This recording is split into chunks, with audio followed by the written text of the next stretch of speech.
Hi friends, मैं छोटलाल कुमार आप सबको स्मार्ट स्टडी 2.0 में हार्दिक स्वागत करते हैं। हम लोगों ने कल क्लास 12 का जो 100 मार्क्स हिंदी है उसका चौथा चैप्टर देखे थे, जिसका नाम था अर्धनारीश्वर और इसका लेखक थे रामधारी सिंह दिनकर। तो हम लोगों ने कल सारांश के माध्यम से इस निबंध को पूरा समझने का प्रयास किए थे। आज हम लोग इस क्लास में उसमें का जो भी प्रश्न उत्तर होगा उसको करने का प्रयास करेंगे। तो चलिए बढ़ते हैं इसमें का फर्स्ट प्रश्न की ओर। चलिए देखते हैं इसमें का प्रथम क्वेश्चन। चलिए देखते हैं फर्स्ट क्वेश्चन है, यदि संधि की वार्ता कुंती और गांधारी के बीच हुई होती तो बहुत संभव था कि महाभारत न मचता। इस कथन से क्या आप सहमत हैं? तो ये क्वेश्चन जो है आप लोग को अपने से करना था कि आप इस कथन से सहमत हैं कि नहीं हैं, लेकिन हम लिख दिए हैं। ऐसे मेरा बोर्ड छोटा है इसलिए लग रहा है कि बहुत बड़ा है, लेकिन लिखिएगा तो बहुत छोटा ही है, 4-5 लाइन में होगा। तो आप लोग शायद नहीं समझ रहे हैं कि कुंती और गांधारी कौन है। तो इस निबंध में लेखक ने जो उल्लेख किया है कुंती और गांधारी जो स्त्रियाँ हैं, तो वही लेखक पूछ रहे हैं कि वार्ता की जो संधि है वह कुंती और गांधारी के बीच हुई होती तो बहुत संभव था कि महाभारत न मचता। यानी कभी भी स्त्रियाँ खून खराबा नहीं चाहती हैं। तो चलिए इसका उत्तर है जो हम पढ़ देते हैं। लेखक का कहना है कि पुरुष इतना कठोर होता है कि युद्ध में अपना रक्त बहाते समय उसे यह ध्यान नहीं रहता है कि रक्त के पीछे जिसका सिंदूर बहने वाला है उसका क्या हाल होगा। इस आधार पर लेखक के मन में यह विचार आता है, अगर कौरवों की सभा में यदि संधि की वार्ता कृष्ण और दुर्योधन के बीच न होकर कुंती और गांधारी के बीच होती तो बहुत संभव था कि महाभारत नहीं मचता, क्योंकि कुंती और गांधारी माँ है, उनको उनके अंदर ममता और माया है और वह कभी भी रक्त बहाना नहीं चाहती। तो चलिए आप लोग वीडियो को रोककर लिख सकते हैं या स्क्रीनशॉट ले लीजिए। चलिए देखते हैं अगला क्वेश्चन। चलिए देखते हैं दूसरा क्वेश्चन है, अर्धनारीश्वर की कल्पना क्यों की गई होगी? आज इसकी क्या सार्थकता है?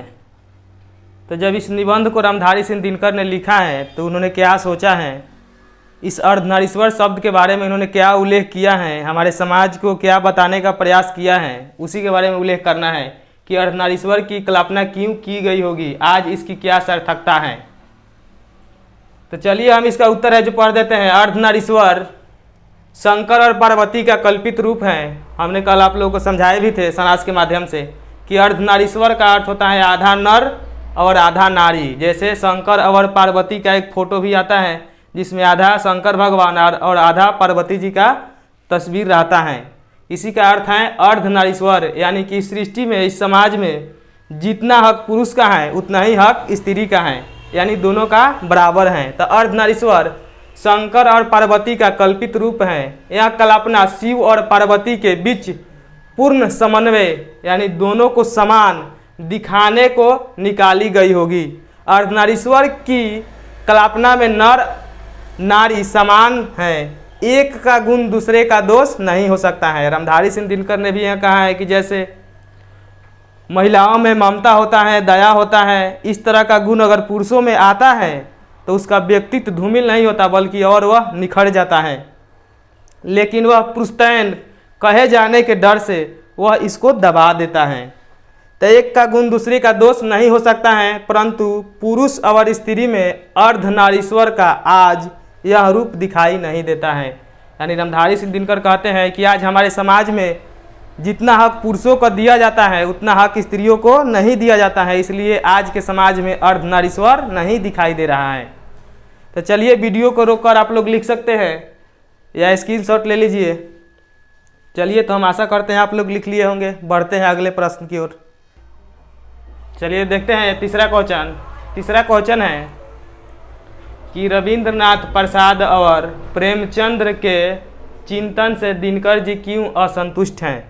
यानी इन्होंने जो स्त्रियों के बारे में विचार दिया है क्या उसे दिनकर जी सहमत हैं कि नहीं है, क्यों असंतुष्ट हैं, इसी के बारे में बताना है। तो चलिए हम एक बार पढ़ दे रहे हैं। क्वेश्चन है, रविंद्रनाथ प्रसाद और प्रेमचंद्र के चिंतन से दिनकर क्यों असंतुष्ट हैं? तो रविंद्रनाथ के अनुसार नारी की सार्थकता उसकी भंगिमा के मोहक और आकर्षक होने में है। वो कहते हैं कि यह शिक्षा दीक्षा लेकर क्या करेगी, यानी स्त्रियों के बारे में समाज में स्त्रियों को इन्होंने विशेष कोई दर्जा नहीं दिया है। जो पुरुषों को महत्व देना चाहिए वो महत्व स्त्रियों को इन्होंने नहीं दिया है, इसलिए असंतुष्ट हैं। तो रविंद्रनाथ कहते हैं कि नारी की सार्थकता उसकी भंगिमा की मोहक और आकर्षक होने में है। यानी क्या स्त्री जो है केवल पुरुष के बाहों पर झूलती ही माला है, केवल पुरुषों को आकर्षित करने के लिए स्त्रियों को बनाया गया है। इस समाज में उसका और कोई वैल्यू नहीं है। वह शिक्षा दीक्षा लेकर क्या करेगी? जबकि प्रेमचंद्र के अनुसार पुरुष जब नारी का गुण लेता है, यानी प्रेमचंद्र ने भी अपने निबंध में, अपने कहानी में पुरुषों को उच्च दर्जा दिया है और स्त्रियों को नीच दर्जा दिया है। जैसे देखिए यहाँ प्रेमचंद्र के अनुसार पुरुष जब नारी का गुण लेता है तो वह देवता बन जाता है।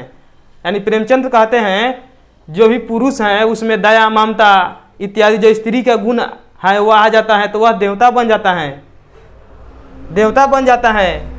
जबकि नर के गुण सीखती हैं, जब नारी नर का गुण सीखती है, यानी स्त्री में जब पुरुष का गुण आ जाता है तो वह राक्षसी बन जाती हैं।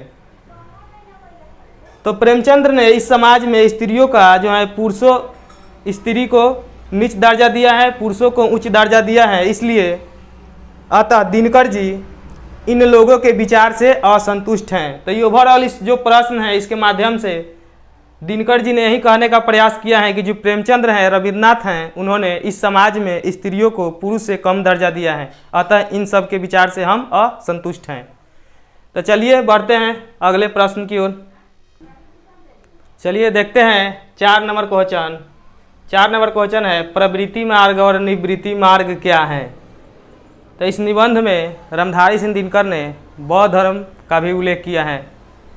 बौद्ध धर्म जिसमें भगवान बुद्ध ने स्त्रियों के बारे में कुछ कहा है। उन्होंने बताया कि स्त्री को मुक्ति नहीं मिल सकती है इस धर्म में। इस धर्म में मुक्ति पाने के लिए सबसे पहले उसे पुरुष योनि में जन्म लेना होगा। उसके बाद जो तीर्थंकर बनेंगे या इस धर्म में साधना करेंगे तब उनको मुक्ति मिलेगी।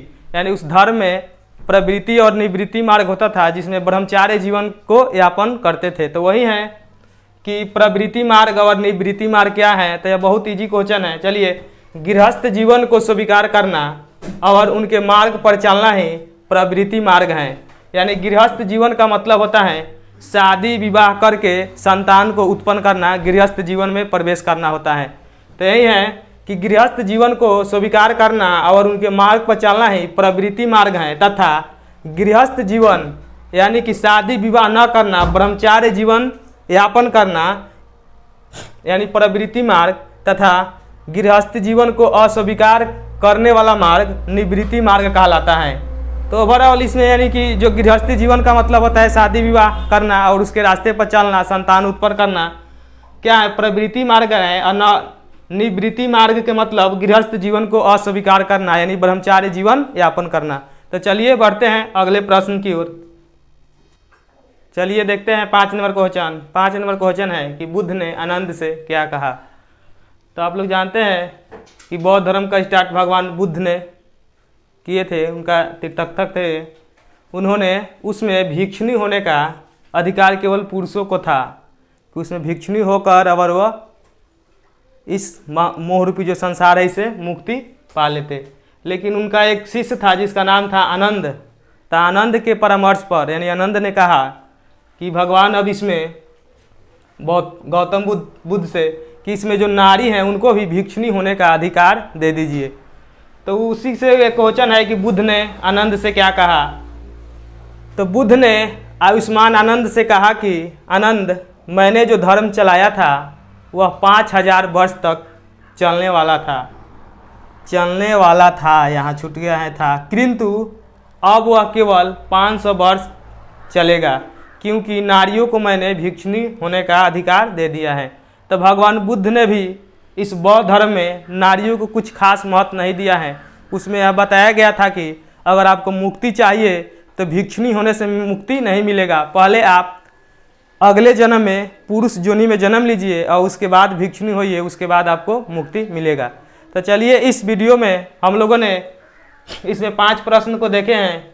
अगले वीडियो में इसके आगे जो भी प्रश्न उत्तर होगा उसको देखेंगे। कमेंट करके जरूर बताइएगा कि यह वीडियो आप लोगों को कैसा लगा। चलिए वीडियो देखने के लिए